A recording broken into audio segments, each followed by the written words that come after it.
れが俺の最高地点だ Hey guys, this is Nami post ban list. So no Rayquaza, even though I haven't been playing Rayquaza before, but since it's still technically legal until today. But I didn't play Rayquaza despite it being legal. But I want to show you guys what's the best Nami deck list in OP15 because I've been playing the deck a lot, both in OP14 and OP15. And I think this is pretty much the list you should be running with a few variants. But I'll tell you guys what I think. So Nami. Force Searcher, will you be my servant? Because you need that to find your pieces.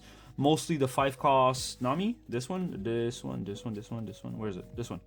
You mostly want to find this. You want to start the game with this card in hand. So I basically mulligan almost every game. Like 90% of my games, I will mulligan for the Nami.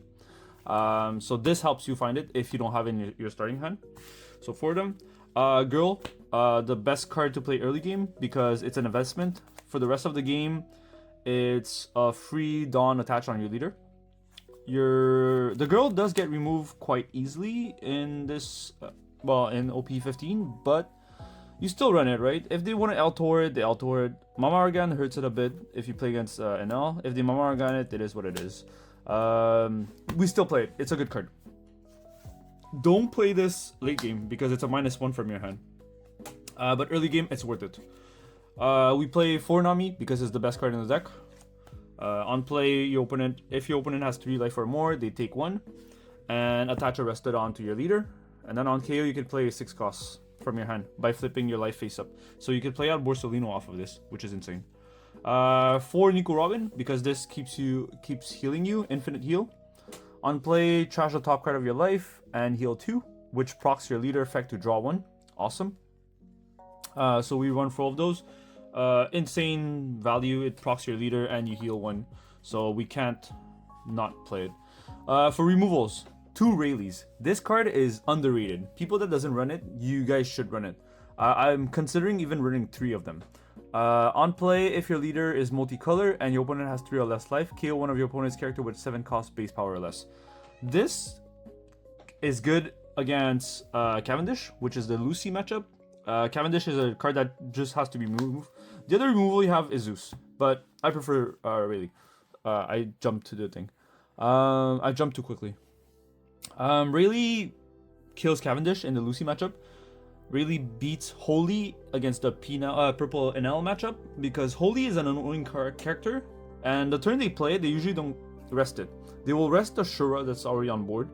And during their turn, both of their bodies are 6k. During your turn, both of the bodies are 6ks. That means you swinging 6 into it is usually not enough. But just playing out Rayleigh, popping the Holy, and having a 6k body established for next turn is great. Yes, if it's rested, it gets Lightning Dragon. But it is what it is. Like, whether you have Nami or Rayleigh, your character is going to get Lightning Dragon regardless. You might as well play a body that removes Holy and just helps you progress in the game. So 2 Rayleigh, I would even play 3. Also, it's a trigger. On play, you can KO one of your opponent's 7k, it activates main. So I would consider 3. It's just I don't have enough space. 3 Zeus. I like and don't like this card. This card is a 2k and it also does the same job as Rayleigh. But you have to add the top card of your life to your hand. That's the only difference. But it only costs 2. So if you're going for lethal and you're playing Zeus to pop a blocker, this costs a lot less.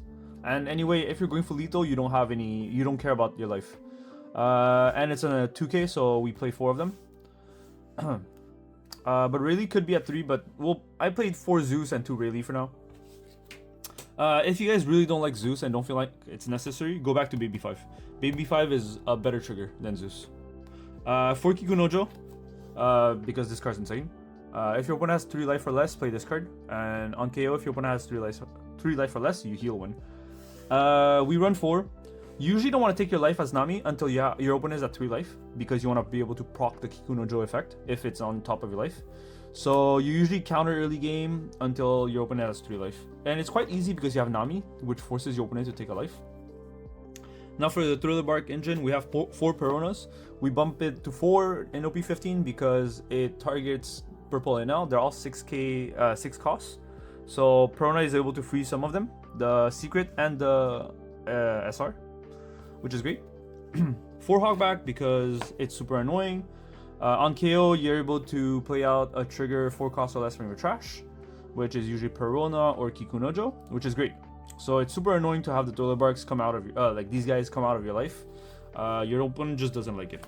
For Kumasi, it's a 2k and it does the same job. The trigger is play a Thriller Bark rested from your trash, 4 cost or less. We run 4 Gecko Moria, insane card. The trigger is slightly better than the others, which is play a 4 cost or less from your trash. And also, on play, it's a 10k body that you establish on board. You can cheat out a Perona right away and freeze one of their NL, or you can just stack your life with a Kumasi. And when they swing at your life, you can decide whether to take it as a 2k or trigger it and play out a Perona to freeze something. Or even Hogback, you know? So Gecko is great. You have to run 4. The trigger saves your life sometimes, so you need to run 4. We run 3 new gates because this card is insane. It helps you close out late game, usually when the game is stalling. You just play out new gate. What it does, it gives 2 Rested Dawns. So you'll attach 2 Rested Dawn to your leader, so your leader becomes a 7k for the turn. And then you can attach 2 Rested Dawn to another body that you have on board. And usually it's like a Nami or a Robin or a Newgate that's chilling on board. So that's a huge swing that usually connects. And then you have a Nami that's 7k that pokes them, which is great too. And the Newgate is free because you draw 2, discard 1 on play. And it's a blocker, so that means after you play it, the turn they swing, you get a free block. So it's insane value. It also helps you push for lethal later on in the game because it's a 12k body. So insane. Usually, they have if you're able to establish multiple new gates, we basically become ace, the red-blue ace. We play new gates. When they have a blocker and low in life, we play Zeus. We pop their blocker and we just go for game. 4 Borsalino, I'm missing them. I don't have them with me today. But 4 Borsalino, this card's insane. It's a late game card. It's not an early game card. You need to have 2 or less life to be able to heal. Otherwise, this card is just a blocker, 5 cost, 6k power, 1k counter. The stats are fine. They're not insane, but it's super annoying late game for your opponent because this is a blocker, so he tanks a hit and you gain a life. So that's another life you get. And the one of Sanji. It's a blocker. It's on play. Up to 1 of your character gains unblockable for this turn. So you play this out. It's a blocker that basically saves you if you don't actually kill your opponent. You target your new gate, you target your Gecko Moria, you swing a big swing, and it's unblockable. So it's a nice card that connects against your opponent. And also, since we don't play the 4 cost marker anymore, the 8 cost Gecko Moria can play out the Sanji. Because it plays out, the trigger plays out a 4 cost or less. Doesn't have to be a trigger, it's just a 4 cost or less from your trash. So I can play out the Sanji and it's a blocker. That actually won me a game. So, pretty insane.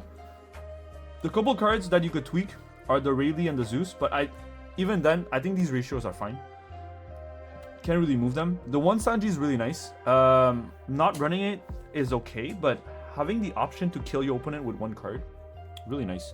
Gravity Blade is another card that you could play in the deck, but that's if there's a lot of Nami mirror match, which I don't expect a lot in OP15. But yeah, otherwise the rest of the list is pretty much standard. I think the 3 new gates is pretty much to stay. I had 2 at some point, the new gates, and I didn't like running 2 because I was always looking for looking for 1. Like running 2 copies just made me feel like I was never finding the new gate. At 3, I was like, I find them a good amount of time, and I was like, it's there when I need it, so it's great. So 3 new gates. That's about it. Everything is a 4 of, other than these couple cards. Yeah, I hope you guys enjoyed the list. If you guys have any questions, ask me below. I'll try to answer them whenever I can. I do get spam, so yeah. Thanks, guys. Peace.